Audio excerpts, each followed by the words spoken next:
should you actually start a THCA business? The THC doesn't become activated until that THCA is converted. The easiest way for a state to ban the THCA loophole is, instead of looking at THC only, they look at total THC.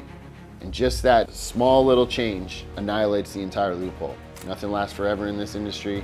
You have to be good at pivoting. You have to be able to stomach losses, and you have to be able to overcome them in order to succeed. 5 years ago, if you would have started a cannabis brand, you'd be rich today. If you start a cannabis brand today and do everything right, 5 years from now, you'll have the freedom to travel, to experience the things in life you want to experience with the people you want to experience them with. You'll have the opportunities to wear what you want to wear, drive what you want to drive, eat what you want to eat. With THCA, on the other hand, it's somewhat of a gray area. A lot of people don't actually know if there's a long-term play here, and they see it as a get-rich-quick scheme. Today, we're going to go over what a THCA business is, the loophole involved, and if you should actually start a THCA business. If you don't know me, I'm Chris. I've been in wholesale cannabis since 2004, and I've held one of California's earliest state distribution licenses. I also built and sold a licensed cultivation facility that scaled to $3 million annually before I launched Zodix in 2022, which has been found in over 100 licensed retail stores throughout California. And I followed Zodix up with my second brand, Lowski, in 2024, offering fire indoor at low prices. Today, I teach cannabis entrepreneurs how to hit $100,000 months in revenue with their licensed cannabis brand without having to own a license. So let's start by going over what a THCA business is.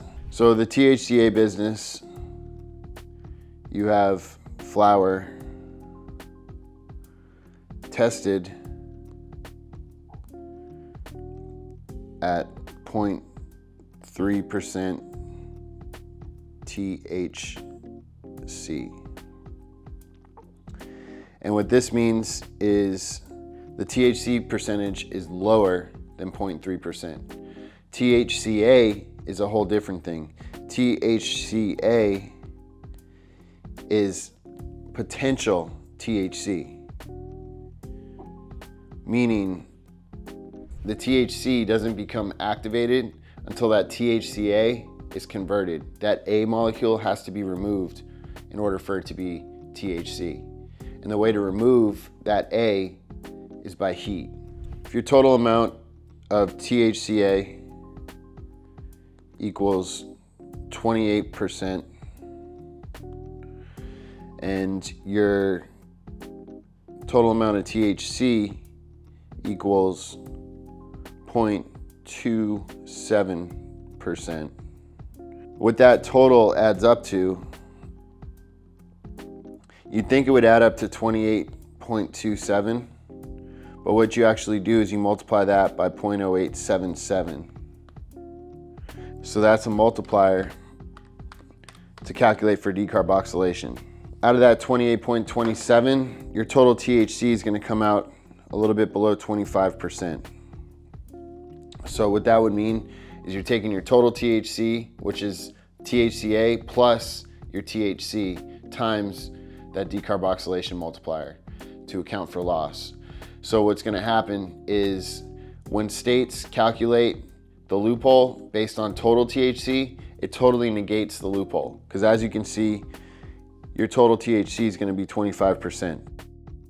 In order for it to be legal, the state has to only look at THC percentage, not total THC. If you hear the word total THC, you automatically know that that THCA loophole does not exist in that state. And you can see this such as in New York. A lot of people think THCA is allowed in New York. However, if you look up the law, they base it on a total THC percentage. And so that right there throws that loophole out the window. So there's certain states that actually accept this loophole, one of them being Florida. Another big one was Texas. However, Texas is in the midst of battling that out, where the state government, it wants to acknowledge it as total THC and negate the entire THCA industry, shut it down. And they're doing this because they want to control the cannabis industry. They want to collect those cannabis taxes.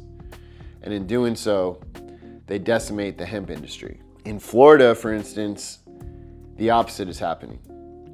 The hemp industry is lobbying heavy with the governor of Florida, and the governor of Florida is making it work in the hemp industry's favor, and it's working against the licensed medical industry that exists in Florida. And Florida's voted a few times now on switching it from medical into recreational adult use, but that bill has continuously failed to produce enough votes to pass. So instead, the hemp industry has been lobbying the government there, DeSantis, heavily to keep the THCA loophole alive and thriving in Florida. So when you're in states like that, North Carolina is another one where that loophole is thriving. And the thing about it is these states, it's unknown how long that loophole could last. Say if in Florida, DeSantis is no longer governor and the new governor that comes in is on the side of the cannabis industry. That means that loophole will be shut immediately. And we saw it happen with Texas. It happened almost overnight. It's not officialized yet. However, it's getting closer and closer to becoming official. So as you can see, you may invest all your business, all your money, all your time, your efforts into, say, opening a THCA smoke shop or into creating a THCA brand, and then all of a sudden your biggest market could be swept from under you. The best way that I see is to go through the THCA loopholes as a brand and sell to your customers through online sales, such as through a website that allows for THCA business to be conducted. And what you're gonna be able to do with this as a brand is now reach your consumers direct to consumer. So these consumers can start ordering direct from the brands and get the quality products strictly from the source. And that avoids having to go to these smoke shops where the product might be old, it might not be stored correctly, it might not be in good climate control environments. So the stores already bought that, they have to sell it. They don't care how old it gets, they want to get their money back. So when customers are buying THCA through the smoke shops, they're actually getting a lower quality experience because these smoke shops don't care about the brand integrity, especially not as much as the brand cares about their own integrity. So what's happening is customers are being exposed to sub-quality, low-quality THCA flower and THCA products for a few reasons. There's much lower bar of regulation and enforcement. So as far as testing standards go, compliance for mold, toxins, heavy metals, all that stuff, every batch of flower, every batch of these hemp products isn't being strictly tested the way it's tested in the cannabis market. In the cannabis markets, both in California and New York, as well as other states, they have third-party testing protocols where it's not the cultivator that tests it and it's not the brand that tests it. It's usually a middleman that has no alliance to either side. They're a neutral party, such as a distributor. That's how it works in California. It's the distributor that's allowed to submit the products for compliance testing. That doesn't exist in the hemp market. And as consumers, you should care about this because you want your product to be tested well. With the hemp market, there's a lack of testing. In the hemp market, there's a lack of customer service and quality control because these smoke shops, they're so widespread and they're disconnected from the brands. They're usually buying the products through a distributor. Those products may not be stored in a climate controlled environment. So by the time the brand hands off these products to the distributor, it's out of their hands at that point.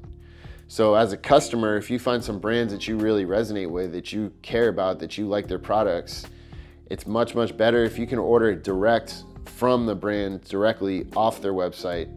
And that's where I see the biggest power for a brand to utilize this THCA loophole. Because by doing this, you can really provide the best experience possible for your brand supporters and your brand's customers. Now, this is not possible to do through the licensed cannabis market in certain states such as California or New York. However, what's best to do in those states is to actually get your brand into licensed retail cannabis stores. In both those states, in California and New York, they don't allow THCA to legally be sold. So you're kind of left with one alternative. If you want to be in the legal market in these states, you have to participate through the licensed cannabis market. And in doing so, you're running two different brands at this point. You're running a THCA brand and you're running a cannabis brand. Even though they might have the same packaging, the same design, the same logos, the same strain names, you're still running two separate businesses.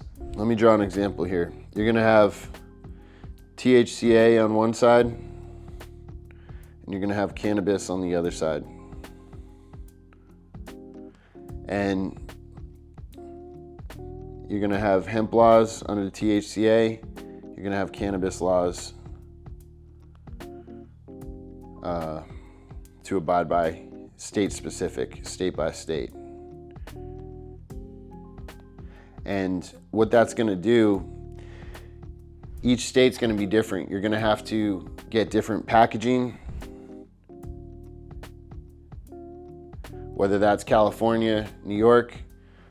With hemp, you're also gonna have to get different packaging because you need to have different compliance verbiage on there. So with the THCA loopholes, with the hemp, you still need certain compliance verbiage on your warnings, as well as on the front side. You can't refer to anything as cannabis.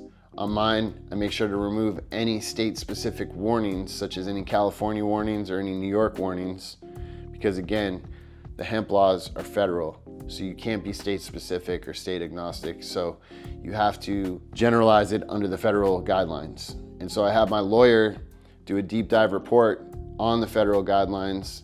They issued me their recommendations on how to go about doing this the proper way, the safest way, and abiding by federal law and observing state law when it matters. So based on all this, should you actually start a THCA business? So I've heard mixed intel from different inside sources. One thing I've heard is this loophole was an accident. And what that means, the government fucked up and it makes them look like an idiot. In that regard, that should give us some insight that is probably not gonna last forever. That if the federal government doesn't close that loophole, these state governments are. And that's what we're seeing currently. These state governments are not happy about it, especially if they already implemented a cannabis program or have intentions to implement the cannabis program. Because what this THCA loophole is gonna do, it's like having a hole in the bottom of your boat. It's like they're trying to collect all this tax money, but it's just flowing out the other side because the THCA side isn't collecting that tax money.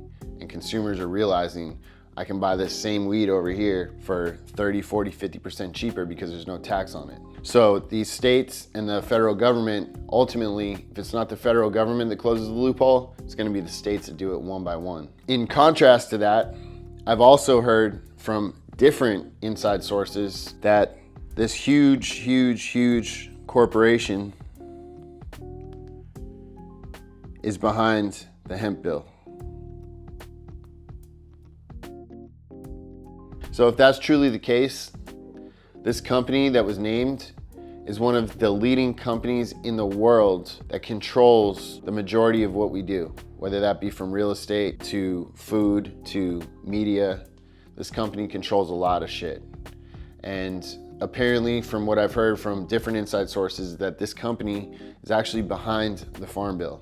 Since before 2018, they helped architect it, they put it into motion, they lobbied for it, they got it pushed through. And then in doing so, they had all these CBD companies lined up, from farms to manufacturers to brands to even retails, that support the entire CBD supply chain.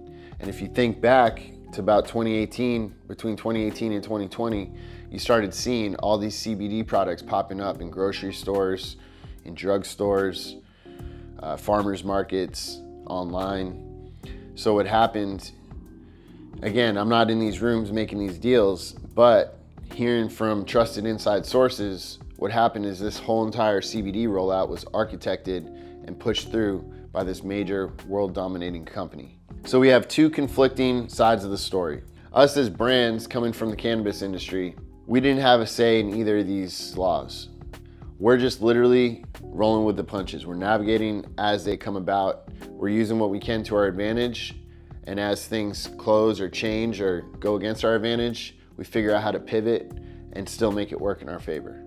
And so that's the name of the game. If you've been in cannabis in any capacity, whether unlicensed, licensed, traditional, it doesn't matter, you know exactly what I'm talking about. Nothing lasts forever in this industry. You have to be good at pivoting. You have to be able to stomach losses. You have to be able to deal with setbacks, and you have to be able to overcome them in order to succeed. So this is just another chapter in that entire book. And this chapter is just saying where we're at in this time in history. Maybe this THCA loophole lasts for another 6 months, another year, another 6 years, who knows? But however long it lasts, let's participate in a way that makes sense, both for consumers as well as for the brand to make it profitable. In doing so, you have to hedge your bets, and that's where being on both sides, being on the license side as well as the hemp side, makes the most sense. Don't put all your eggs in one basket. Don't go in just all on licensed cannabis, and don't go in all on the hemp side either. Because regardless of who actually put this law into place, whether it was an accident or whether it was on purpose by private corporations, the states will have the final say. And states that want to control their cannabis programs and collect the extra taxes will end up banning THCA flower. And the way they're gonna ban it is very, very easy. It's a very, very, very simple rule. And I went through this earlier in the video, where total THC is calculated by taking your THCA levels plus your THC levels and multiplying that by the decarboxylation multiplier to account for loss once decarboxylation happens.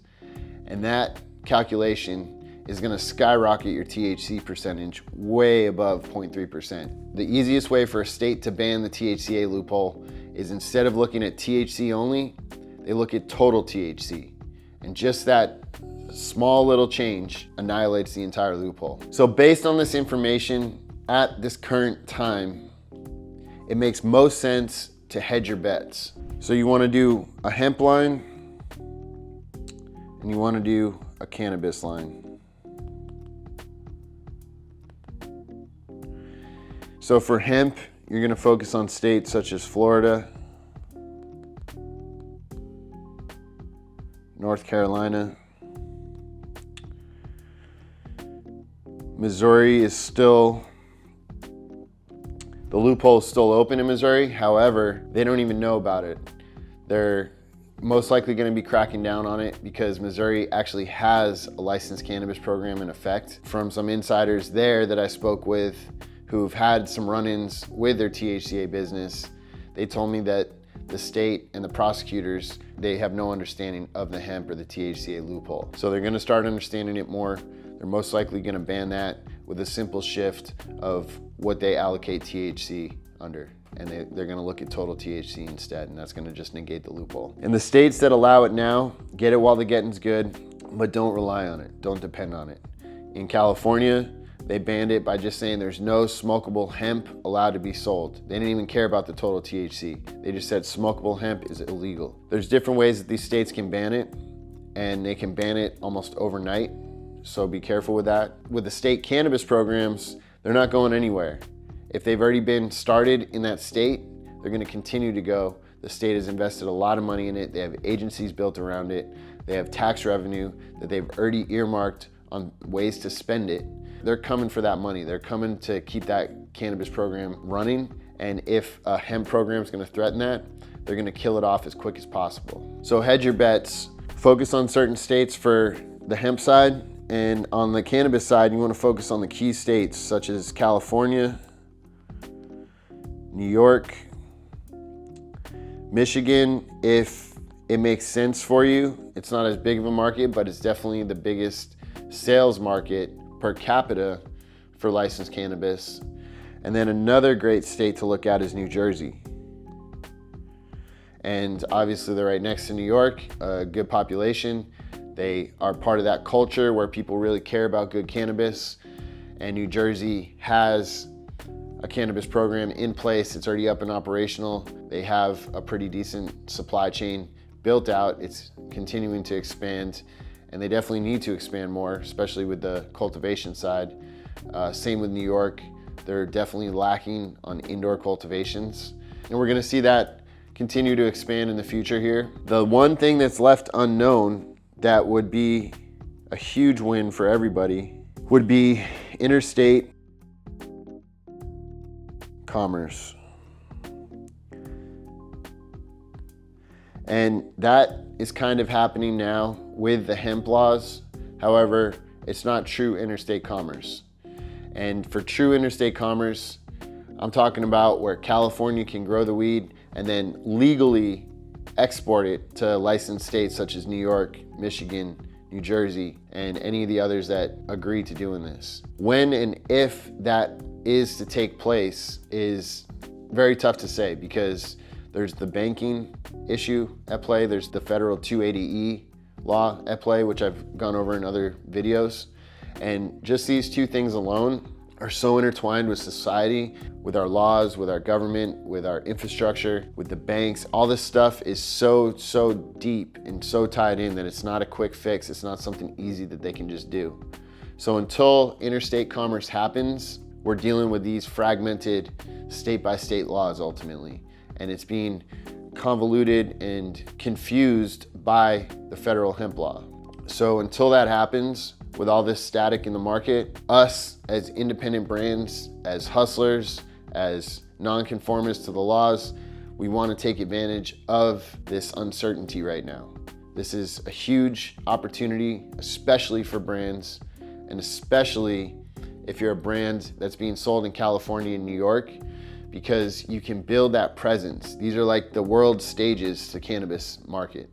So if you're a brand that is known in New York, and especially if you're a brand that's known in California and being sold on California licensed retail shelves, that means a lot to the rest of the world. And it's gonna elevate your brand, the credibility that your brand carries, and the way that they receive your brand. It's gonna be completely different than if it's just a brand being sold on the streets. So understand the power of perception. Just these two licensed markets alone, California and New York, is gonna be a night and day difference for your brand if you're in licensed stores in one or both of those states. And if you're just a THCA brand only, your credibility is gonna be lowered. A lot of people are gonna look the other way. They're gonna think it's a fake weed. It's not, a real brand, it's shitty quality, it's illegal, whatever they think, there's gonna be room for interpretation. But on the licensed cannabis side, there's nothing they can really say. You're abiding by state law. In order to even participate in that, there's a lot of hoops to jump through and a lot of uphill battles to go up against. And so you actually gain a higher level of respect by having your brand in these licensed markets, especially in California, because that market has definitely proven to be challenging in the past, and it's put a lot of brands out of the market. And a lot of reasons why is because they didn't operate the brand properly, or they came in thinking they had a monopoly because of their supply chain, when it was really a burden for them. It didn't allow their brand to flourish. Check out the other videos on my channel. Be sure to join my free community. We have a lot of great info in there. We have a great network of other like-minded cannabis entrepreneurs. They all have their own brands in different situations. Some are in licensed stores, some are transitioning into the licensed stores, some have hemp brands, some have both. So I look forward to seeing more of you join our free community, and also follow the Instagram for daily videos on how you can start and scale a licensed brand without owning a license. So be sure to hit the link below this video in the description. I made a 30-minute brand building course. It's completely free, and it breaks down from start to finish what it looks like to transition from the unlicensed market into the licensed market and running your brand on both sides. It's very valuable. Also, join my free community. The link is also down below, and that's where I put out free PDF info each week, starting to do live calls on there.